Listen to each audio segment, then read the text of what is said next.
Carinda, welcome to the Abundant and Aligned podcast. I'm so excited to have you on. Thank you so much for having me, Jess. It's an honor to be here. Yay, I'm actually really excited for your episode. As someone who has grown a community of over 80,000 people online, your podcast, soon after its launch, ranked number one in the marketing category on Apple Podcast. And you are a thought leader when it comes to marketing and creating unique copy, which I know is a skill to have at the moment. I just know my audience are going to eat up everything you share today. So I'm so excited to get into everything. I cannot wait to dive in. It is absolutely my love language. Copy, content, and compelling marketing. Anything that falls in there, it is my jam. I love it. I love it. Well, tell us how you have grown a business with numbers like that. I'm sure there's so much that's gone into it, but if you could just give us a quick debrief in terms of what it's taken to create an empire of that size. Yeah, of course. So I think the most important thing to say is this isn't my first business. And I think that in an environment where there's so much overnight success or what seems like overnight success, I always really love to communicate that my overnight success took me about 3,000 overnights. I started in the copywriting and marketing industry over a decade ago. So I actually started my very first small business called Cans Writing Solutions in like 2013, 2014, I believe. And then I just grew in the industry from there, got headhunted, moved into like marketing agencies, got headhunted again, became like a chief communications officer. And then I realized that that wasn't where I wanted to be. And my passion, I loved that role, but I was helping really big businesses do really big things, which was really gratifying. But my heart was still with small businesses. Like I climbed all the way to the top of the ladder to realize I actually loved it more when I was on the ground. And so that's essentially what led me to This Is Co. And so I started This Is Co in January 2020, which obviously, we had a big year in 2020. So I was really blessed to be online during that time, such a hard time when I was able to help people pivot online.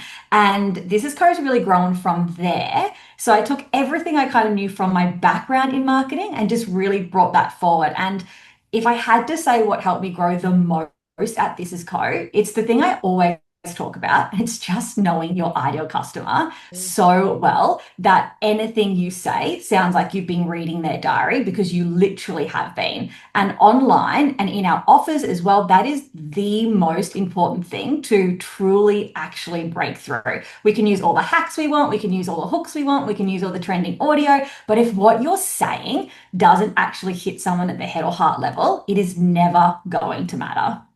I think that's more important than ever with the noise that we seem to experience on social media.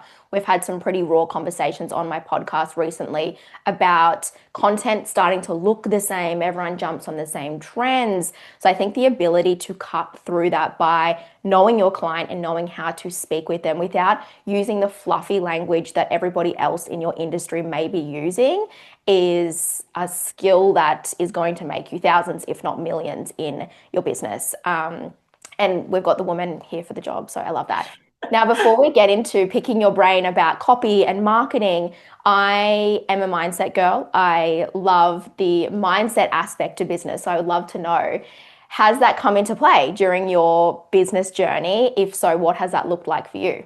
Oh my gosh, absolutely. Absolutely. There's three things. It's on the wall behind me for anyone watching the recording. For those of you who can't see it at home, there's three things I believe that make a successful business: your marketing, your offers, and you. And I Mm. live by all three of those things every single day, and they have to work in combination with each other. So obviously at This Is Co, I am an expert in content, copy, and compelling marketing. At This Is Carinda, I talk to people about offers.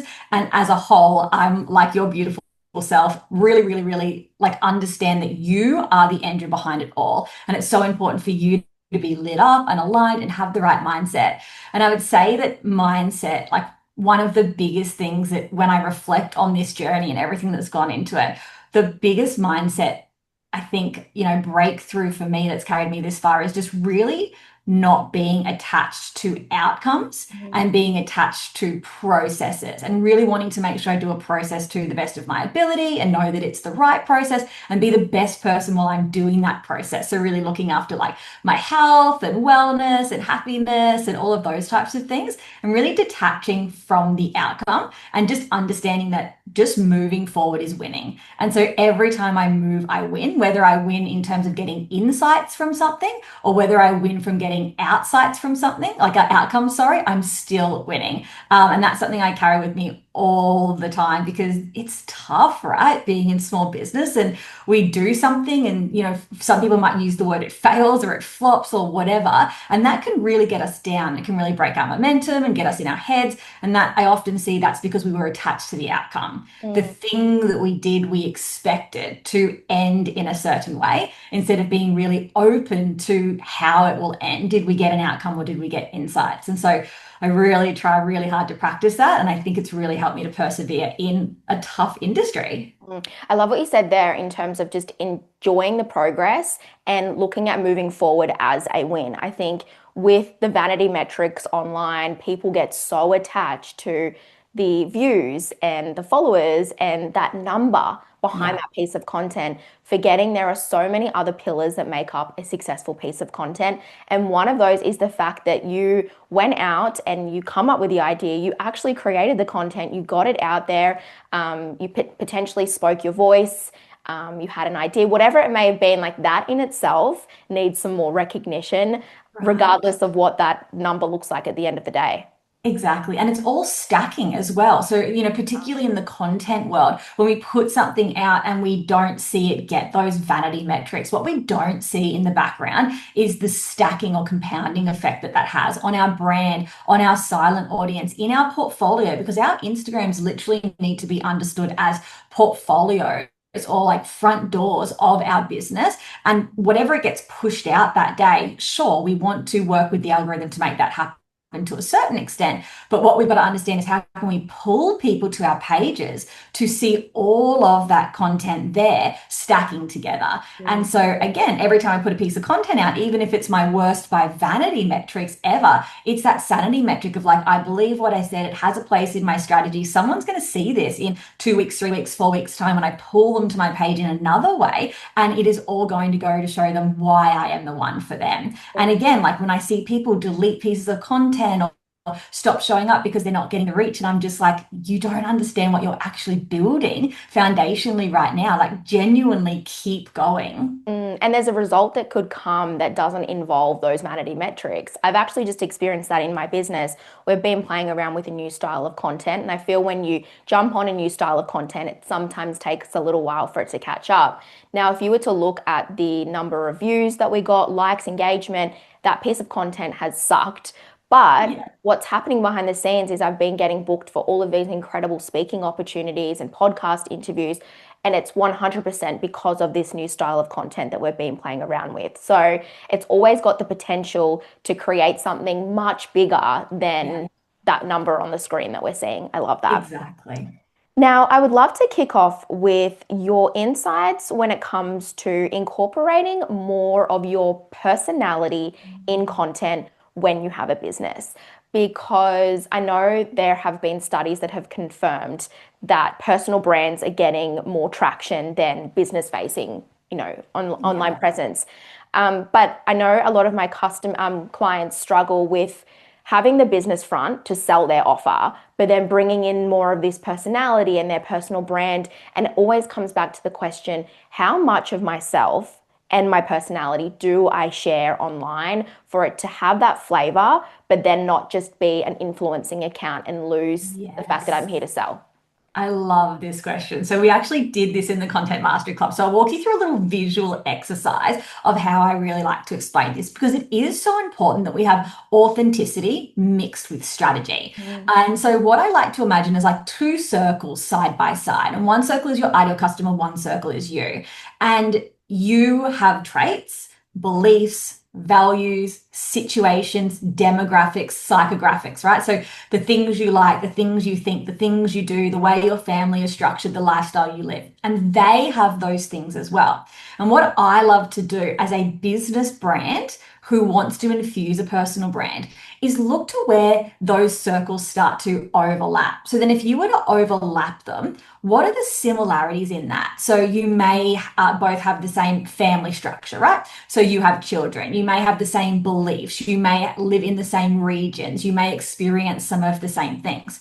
And what I always do is say, out of those things, what am I comfortable to share? Because just having those overlaps doesn't mean you have to share everything. You may be family oriented, some like your IC may be family oriented, but if that necessarily isn't pain points or desires that your IC face in their business, you don't have to bring your family in. So we have this little crossover of things that are essentially relevant to both you and them.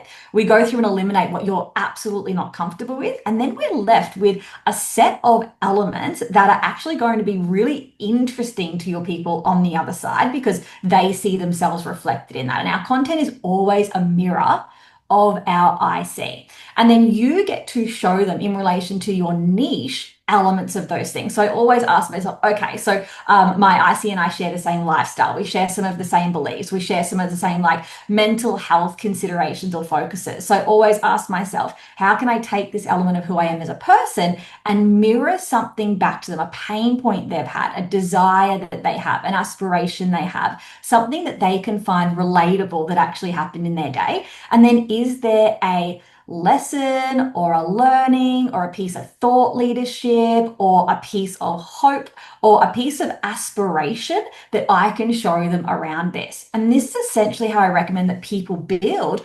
personal brands within their businesses. So we're actually only showing as much as we're comfortable with.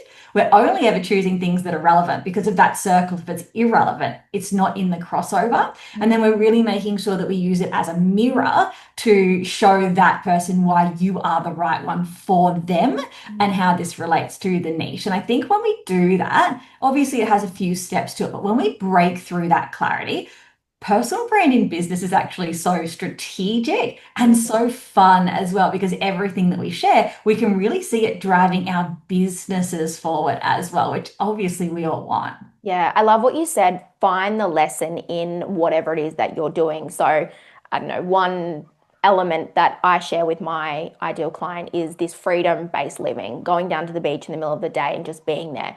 Instead of just taking a photo of the beach and sharing that to my feed or my story, That's right. actually having some copy over the top to bring that back into my brand and have a lesson there for them. Absolutely. That's exactly it. Like, how can it move the brand forward? Your personal brand, I always say that, people want to buy things, but nowadays they actually want to buy them from someone they feel something from as well. And so it's still asking yourself, like, how does this drive them forward in their consumer journey with me? And then when I have that kind of mindset on, that's really how I can always make sure I'm finding something that relates to the niche or a product or an offer or a way to help them. Yeah, I love this. I love it. My next question is, what is working well online that you feel is underrated?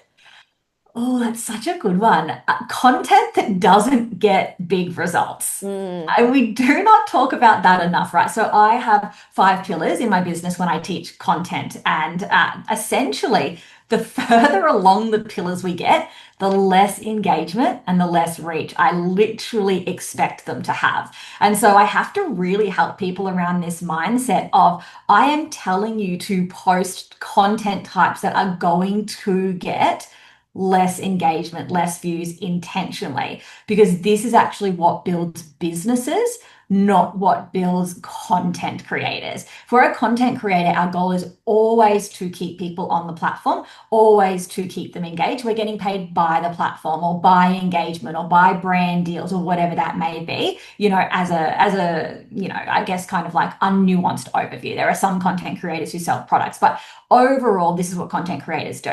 And so we as business owners have been almost brainwashed because we look at these content creators, we look at these other accounts and we think every piece of content of theirs gets this really high engagement, every piece gets really high reach. I must be doing something wrong. And we're only doing something wrong if that's the case, I believe, because our job is to actually drive people off the platform. And when we do that, the algorithm doesn't love us as much. And so, by training, the algorithm drops us down a little bit when we do that. But that doesn't matter because of the way the algorithm works. Also, we're going to get seen by our hottest people still, even when the algorithm drops us. We might not get seen by as many of our followers or non-followers, but what we're seeing is those people that have been building up in this journey, either engaging with us externally or watching us, as like a secret audience in the background. And those are the people that get to see those calls to action, those deeper piece of content, those, case studies. Over at This Is Carinda, for example, I just posted a um, carousel of my new property that I've just purchased and the property that I started all of this in when I started business, and how this is like a dream going from, this office where I just pushed through to an office now that I'm moving into that I absolutely adore. And it got hundreds of likes and so many comments, and it was, really beautiful, like a community building piece. It didn't result in any business, which is fine. It wasn't even about that. I then posted last night a piece which was a literal case study of something someone has achieved in my world. It has like 8% of the likes maybe, and like 2 comments and about 15 wait list sign-ups to the actual program, because they like me from that one piece of content and they're connected to me. And then the next piece of content activated them to want to be in my world. And both those things are equally important. And what I see is that people skip that second piece of content because of the impact that it didn't make. For those playing at home who can't see me, I've got my inverted air quotes here, who they think it didn't make impact. And this is why I see so many people hold their businesses back. I love that you differentiated between a content creator and a business owner, because Mhm. it is different content and Yes. we are there for a different reason. And as you've mentioned, it is easy to lose sight of what the end game really is with our content. And it's not to get followers and likes, it's to make sales and to grow our business. So I just love that. And I think it is, yeah, so many of us are getting caught on what we're seeing, but it is a content creator or an influencer at the end of the Yeah. day that we're probably watching, which is where that feedback's come from. That's it. And we need to learn from that. We can learn from content creators. As I said before, I've got like 5 pillars. And I call it seen, loved, selling. This is the journey that we go on essentially. And this is how I really simplify, but also like make content super strategic. For that seen content, that is when we want to be learning from content creators. Like, what does get pushed out by the algorithm? What does get people engaging, acting, keeping us in their algorithm, so that when we do the loved and selling type stuff, which, by design gets less engagement, we are actually still seen. We don't want to be doing, and that's the other thing, we don't want to be doing only, about the business, showing off and selling type stuff, because we actually do have to play the algorithm game, and we can look to content creators then to see what's working. I love that. Now, on the topic of being seen, I know a big thing that you talk about is when someone lands on your profile, what are they seeing? And you obviously talk to the bio, you talk to the pin post, and being really Mhm. strategic about that landing opportunity. I'd love for you to talk to that and some tips that you may have for someone to optimize that initial experience that someone would have when they find them randomly on the explore page. Yeah, perfect. I love this. So, starting from the top down, what we really have to understand is that Instagram is an SEO driven platform. And so, your name line instantly should be optimized to have your name in it and then also keywords of what you do. And a lot of people still don't actually optimize this. They might have created themselves a title like, a marketing magician or a, action alchemist or whatever. And while that's fun to have in your voice and vibe in your actual content, that name line still needs to have like, marketing and sales for whatever. And so really making sure that we've got the right keywords there. Then moving into our bio, we really want to be having something that, again, is a mirror. So we always want to be clear over creative. And I see some incredibly creative bios. And while that's all well and good, what we actually want our bio to say is, who we are, what we do, and why choose me. And so it is the blah for blah who want blah without the blah. So that's essentially the type of thing we want to be looking at putting in our bio, really calling in our ideal client, saying exactly the pain point or desire that we help with, and then why choose us, points of difference, credibility, anything like that can go in there. And then we obviously want our link in bio to be really well optimized. So not too many things at all on there, and really just getting people into that top of funnel, whatever is next for them, and then moving them through from there in the back end of our business. And then we want our pinned post. So I really love to focus on three things in our pinned post. And again, I just normally see people pin like the one that got the most social proof or likes or anything like that. And that again doesn't move people forward. It really is sticking us in the content creator realm. So I love to make sure we have one that connects in some way. So either connects person to person, so an introductory post or a storytelling post, or something that actually like positions you and connects that person to your niche straight away. So at the moment, at the time of recording this, storytelling is obviously huge and people are really looking for a lot of support around storytelling. So I have pinned there my, storytelling hooks. And so really helping people connect that this is what I do instantly. I can help them with something that's really top of mind. Then the next pinned post that I really love people to have is something that compels. So something that again could be a story that you're telling. It could be some social proof of a client outcome. Mine pinned in there at the moment is the one about how I was so honored to, rank number 1 on the marketing charts. And that really shows my credibility, that compellingness of like, oh, I should listen to this person. So I'm not asking someone, look at this post that got a lot of likes on it, right? Which I think sometimes we can do to try and show we're credible. I'm actually showing I'm credible through my messages, through my actions. And then the third one I love to have is something that drives someone to some kind of action. So converts in some way. So either that be a product or your offers or a lead magnet or to DM you for something, really making sure that we drive people forward is the next step. So connect, compel, and convert. And then what I have underneath that is my, 12 pillar post plan, which essentially just means I have 5 pillars that I always recommend people do. So engage and entertain, which is really that content creator type of stuff, really getting us higher views, keeping us in good favor with the algorithm. Educate, activate, inspire. This is where we start to get into like our credibility, activation around pain points, desires, situations, giving people hope, which is really important. Stories that connect goes without saying. About the business, this is really where we get to talk about our methodologies and our client wins and, some personal branding stuff of what's going behind the scenes in the business. And then we have show off and sell. And these are the 5 that I recommend that we do, at different kind of like weights between them. But essentially what I would like when I go to your profile is, when I see those first like 12 posts, which is what someone's kind of really going to judge you on essentially, when they're giving you 3 or 4 seconds to really see, is this person worth my time? I really want to be seeing you move them towards the customer journey. Is there something that like instantly hooks them surface level? Awesome. Is there something that then like hooks them emotionally? Does that, loved type of stuff? Amazing. Can they instantly see what you do and how to get into your world? Brilliant. This is exactly what a business profile should have on it. Again, it's all simply just about a customer journey, and it's, why I do it.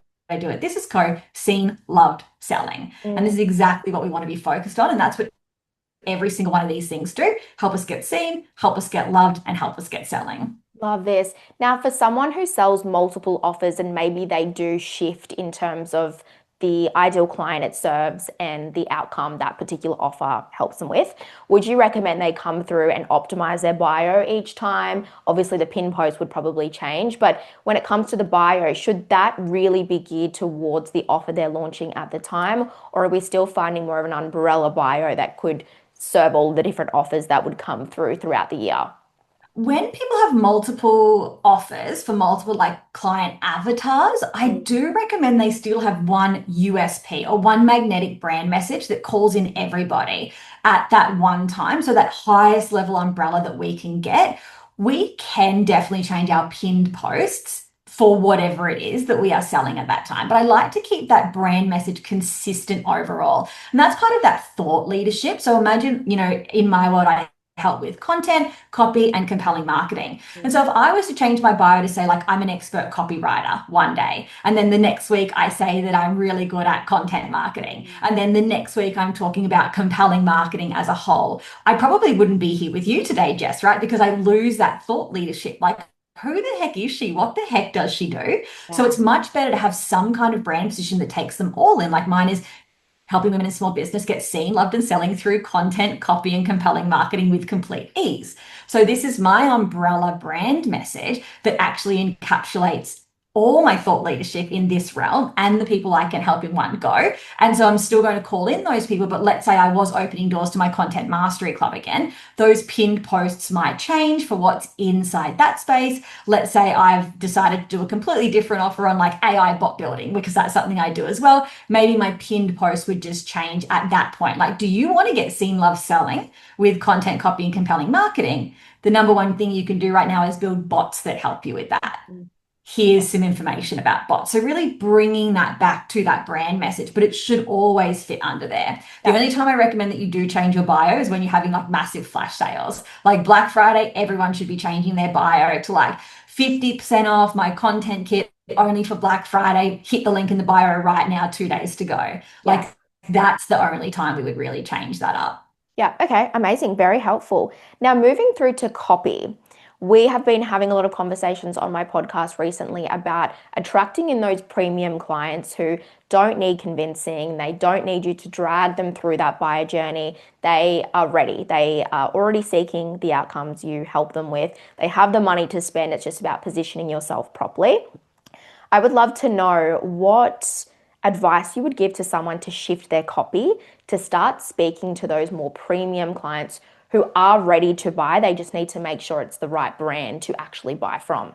Yeah, I love this question because I think that there's always a lot of debate, in this field about don't use pain point, only use Mm. desires, blah, blah, blah, blah, blah. But it actually comes down to just call those people out. Those people, like imagine it on a spectrum. So those people are, climbing the ladder of, if we call them premium, right? Like from maybe beginners up to like more advanced, whatever it is. But they're standing on this like ledge of life that they've climbed to. And when they're there, they still have pain points, they still have desires, they still have aspirations. They're a real person living real life. And what we need to be doing is calling them out exactly. So we literally want to be saying, are you an established business owner? Mm. Are you looking to go to your next level? Are you currently making 50K months and wanting to unlock 100K months? Are you feeling stuck around this? Are you looking for a mentor that doesn't do this but will do this for you? This is what this space is about. And of course, you can infuse that with your tone and their exact language, but this is actually what we need to be doing is just turning that mirror back on people. And then, of course, from a branding perspective, like our brands need to match that. So again, like if you have a personal brand in your business and these people are looking to be an aspirational thought leader, you need to be reflecting back to them how you are a thought leader. You need to be someone they want to buy from, essentially, and we need to call in premium or any type of ideal client with our own brand. But then just use the words that actually call them out. Mm. There is no secret to this. Like, it's not about not, I always hear, and I respect this because I think some people do use this inappropriately or incorrectly, but it's not about not pain point marketing. Because if we don't pain point market, as in, and we're not talking fear marketing, not saying if you don't do this, it will create pain points. Mm. That's just a dodgy move to be doing. But actually saying, are you feeling painful thing here? People need to understand that you understand them. Like, are you feeling like an imposter in your industry right now, even though you're making $100,000 months because you've never spoken on a stage? I will help you break through that. And so people are saying, don't use that because it's a pain point, but then people just feel misunderstood or just don't feel understood. And your competitor who shows your person that they understand them better is going to snap up that perfect client for you if you don't do that. Well, yeah, it's that relatability piece, isn't it? It's like, Mm, I know you're here. I am going to help you get over here. But at the moment, I know you're here and I know it's that's hard for you and I right. know that you're ready to change, but I get it. That's right. And then obviously moving them through to the solution. I've done some work within my own brand on the copy element and really learning exactly what you are sharing. Mention the pain point for that relatability piece, but don't just stay at the pain point part of this, like still shift them to, but through my work, I can help you with this outcome. And the shift in the caliber of clients that we've seen drop in have just been incredible because, Yeah. again, we're no longer talking to those who are at that beginner journey, likely in victim mindset, maybe not ready to do something about it. Really speaking to those ones who still have the pain, as you've mentioned, but they're Yeah. now in the position to actually work with a mentor and do something about it. And that's it. And what we have to realize is copywriting is also stacked. So, for example, when we write a homepage, there's a very basic formula. We should have our USP up the top, right? Which is for me, helping people get seen, loved, selling, copy, content, compelling marketing. Then I go into like my persona based copy, which is, are you facing these things? Are you wanting this, but feeling this like you're in the right place? Then I get to move into other things like exactly the solutions I have, and they're all, aspiration outcome driven. Then we have another section on the page that shows testimonials. So we should be showing how people have transformed. Then we get a section about who you are, and you get to use your own brand to reflect that future state that they want to be in. So even though we've mentioned a pain point or a situation somewhere, the majority of it should actually be forward facing, future facing. This is your future. Do you want to move in this direction? So I think that's really important to remember as well, that we're not just smashing a page full of pain points at somebody, because yes, that is essentially going to potentially call in people who don't necessarily aspire to move yet. And we do want to call in those people, but always remembering the conversation that we're having as a whole. Again, same as with content, creating one piece of content that calls out a pain point isn't an issue. We've got content as a whole, whereas about the business, we've shared a client success story. We've shared how clients have moved in our world. We've shared our own personal brand where, the example I said before with like, are you feeling like an imposter because you're not on stage? I'm sharing all my personal branding about how many times I've been on stage this month and like how that felt and how I didn't have imposter syndrome while doing that. And then they think I want to be there too. I'm ready to move. Yeah, love this. And really getting specific, like going that extra mile to detail what the pain is and what the solution is, and avoiding that fluffy language that we spoke about at the start. Yes. Again, it's something that I've really implemented in my business. I've actually created a document where each time I think about a really specific scenario that I know my ideal client is going through, I jot it down on this Google document, and it just makes creating content so much easier. But it just allows you to cut through that noise and Yeah. avoid the fluffy language that it's Yes. so easy to get trapped in because, as you've mentioned before, you want to be creative, you want to sound poetic, but often that lands the wrong way, whereas you're better off just being super simple and saying it how it actually is. Yeah, exactly. I wish I knew the creator, and if anyone knows it, please DM me because I saw this amazing video the other day. And when Instagram like resets itself, the video started by saying something like, if a man said to you, I hold something circles for empowered men to unleash blah blah blah, you'd literally turn to him and say like, are you employed? Right? And like, this is what we are doing for our like beautiful people on the other side when we say this fluffy stuff, and they're like, so can I hire you? Like, what do you do? But if you literally said like, I help men who need mates to find them and rid themselves of like toxic masculinity, like they're going to be like, oh yeah, okay, like I Yeah. do need a mate. I've literally been saying that to my best friend today. And so we want to really be like using the language that these beautiful humans are using in their conversations with their friends, their families, the stuff they would text their best mate. Like that's what we literally need to be finding and using. Yeah, because we're not waking up in the morning saying, I just wish I had more abundance. Or Yes, I wish I was right. more in my feminine energy. Like we are not, Exactly. that's the vibe that we're going for. But it's like, what are they actually thinking when they want more abundance? What does it actually look like for them That's day to right. day?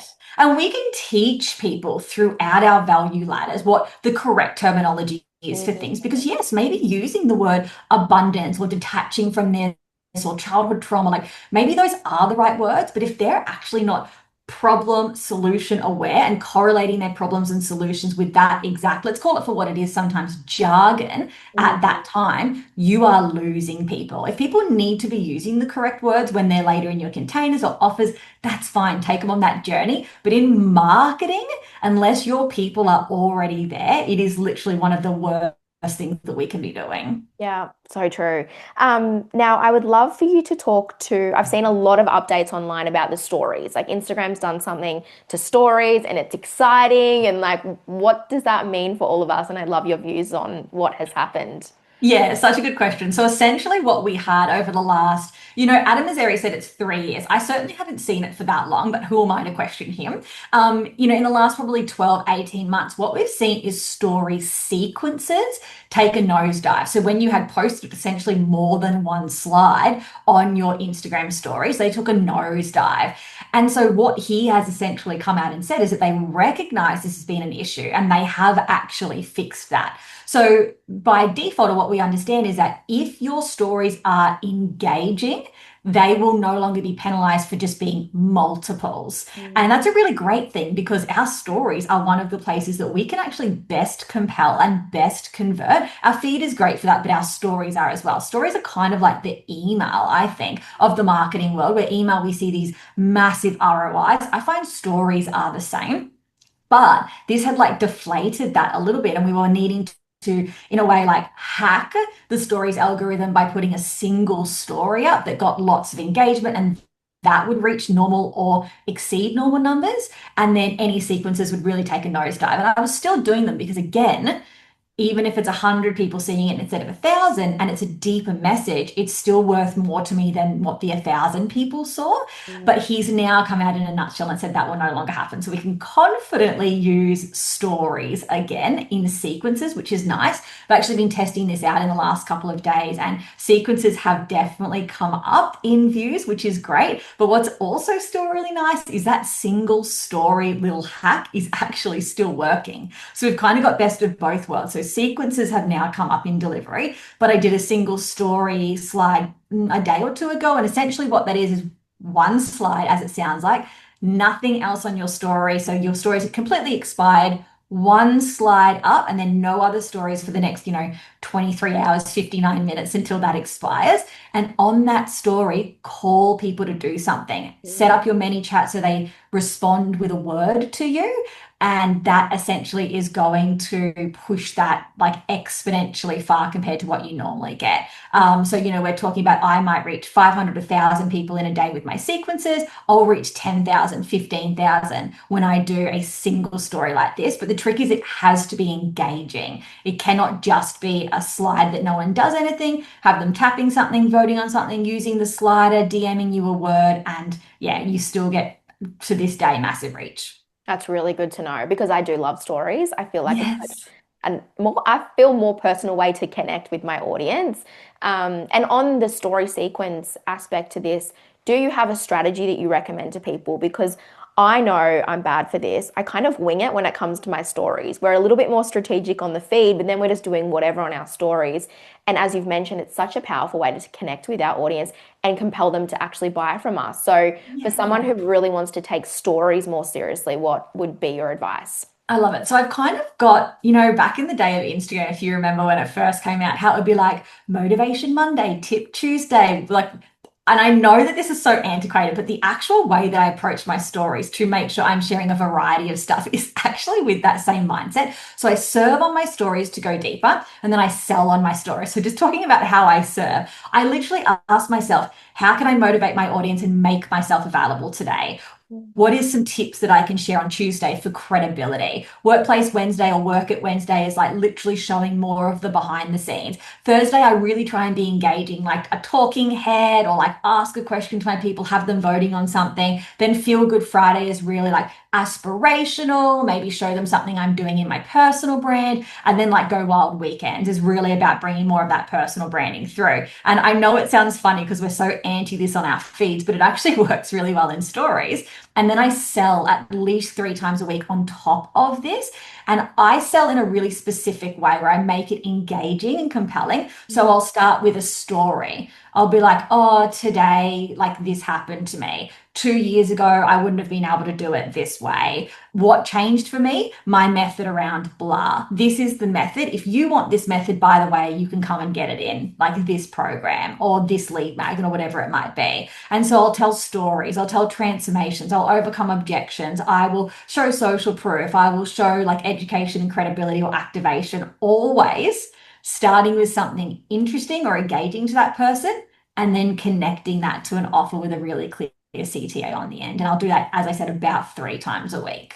I love it. I love that format, and that creating something like that in your own business will be really helpful in terms of having a bit of a theme per day for your stories. As you've mentioned, it creates that variety, but you also know what you're doing on your stories for that day. You aren't just That's showing up right. and putting something up for the sake of it, which again is something that I've been really mindful of in my business, given the amount of noise that we have online at the moment. I'm so intentional about being there on purpose and not just putting Yeah. something up for the sake of it. Like I feel like we've all been guilty of before, just get something up to please the algorithm and just be there.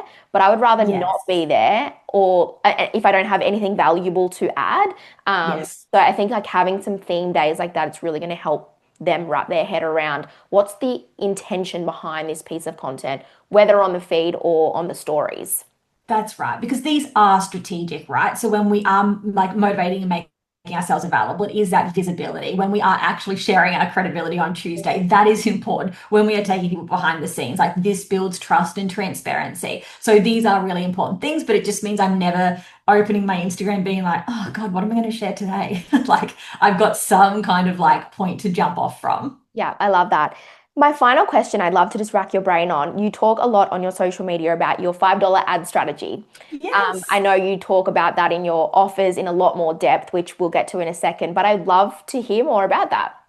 Yeah, of course. So I at this is Carinda, which is the other side of my business. I'm actually like an online business strategist. In my beautiful business at This Is Co, I've been able to build my dream passive or semi-passive business using, as one big part of my business, meta ads. And so I've always been this massive fan of sales ads to low ticket offers, or lead ads to webinar and things like that. And I used to trash talk traffic ads for years, right?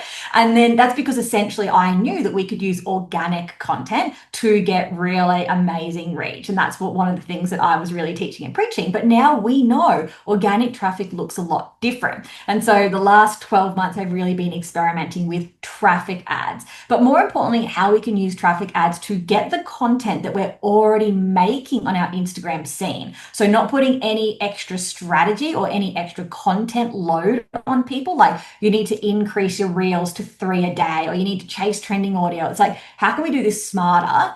And so it's really about optimizing organic, making sure you've got this profile set up exactly like we spoke about before. Great bio, great pinned post, the 12 pillars, the 12 post strategy when people land on your page. And then literally using ads. I use $5 a day because it's the rough amount.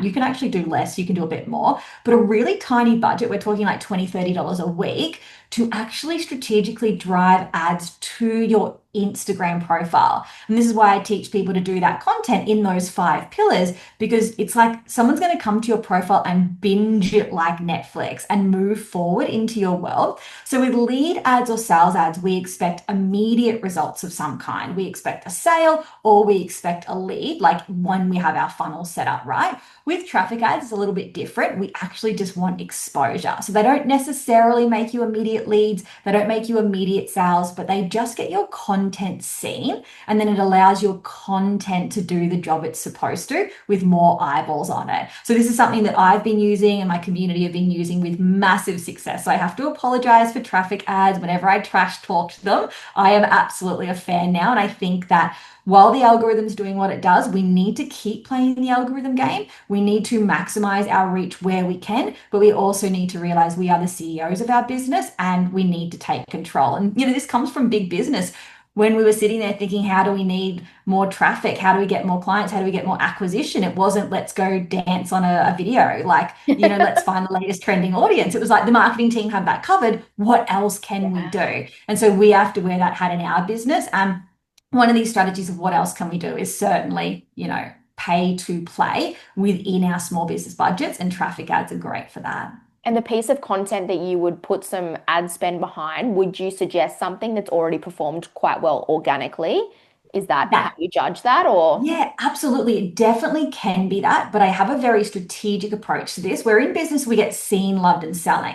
And a lot of the time, the stuff that performs well, and again, this is just a very like, high level statement. There's nuances to this, but the stuff that generally performs well is stuff that's a little bit more surface level. Mhm. And so I wouldn't just look for the thing that's got the most likes or the most comments, because the stuff on my page that has that is these like little memes or insights into like funny things in my world. I wouldn't be putting ad spend behind that because it's something someone can look at and go, haha, like it, share it to a friend and scroll by. It's not that catch of like, oh, I've just fallen a little bit in love with this person. Like I've got a bit of a crush on them, right? Like that's what we want. So what I actually recommend is that you do the types of content that I would consider that would get you loved. So like I remember when I used to struggle with blah. Here's how I broke through that. And so that's stuff that will sometimes get pushed out by the algorithm, but not as far as something like meme of the day, blah, blah, blah, blah, blah. So what I actually do is I encourage people to create content like that that gets you loved. Then you pay to play. So you actually outsmart the algorithm, push that out. And that's the stuff that someone reads it and goes, I need to see more from this person. They click through and then they get to see that whole profile of Yeah. yours. So really thinking like what will get me loved? And it's about desires, pain points, aspirations, storytelling. Yeah, I love that. Also, I love pay to play. That's such a cool way to think about it. Yeah, I love yeah. that. Well, before we do wrap up, I would love for you to give us a spill on where my audience can find you because I know content is the most frustrating thing in so Yeah. many women's business. And after listening to your conversation today, it really doesn't need to be that. I think we put so much pressure on our content, and it's usually because we just have a lack of direction and Yeah. guidance, which I know someone like you can help with. So I'd love to hear where they can find you and what you've got going on in your world if they do want to tap into this further. Thanks, Jess. So I have two parts of my head and heart. So they can come find me at This Is Co, which is content, copy, compelling marketing. And the reason I say that is because you know how you just said, like, we get so frustrated with content. Well, sometimes it's actually because the back end of our business is letting us down as well. So I do a lot of help for people with content, but I also am a compelling marketer. So helping people with websites and email lists and email marketing and launches. So your whole business actually works together. And spoiler alert, that makes easier content work even better as well. So then our content just keeps getting lighter and lighter. So that's over at This Is Co. And then if anyone wants to talk passive, semi-passive offer creation, so AKA the way I built This Is Co to be able to have this incredible business and massive community as an essentially solopreneur, I'm over at This Is Carinda. And that's more of my like behind the scenes type stuff if they want to come see how I've built This Is Co as well. I love it. And then you've got your podcast as well. Oh, I do. Yeah, that's called the Seen, Loved, Selling Scale Show, which is what I do in my world. Seen, Loved, Selling over at This Is Co, scaling over at This Is Corinda. And so the podcast acquired that name, and I talk all things seen, loved, selling, and scaling over there. I love it. I love that name as well. I love that you've just Thank covered you. all the whole journey because it's important. Well, I have linked all of this in the show notes below. So just scroll below and go and give Corinda a follow and dive into her world because it is so helpful. And I love how valuable your content is. I learn something every single time I see a piece of content from you. So she's one worth following. Corinda, thank you so much for coming on to the show and for sharing your time with us. I'm so grateful for all the tips. And I know the audience is going to be so grateful for you. It has been a pleasure. Thank you so much for having me.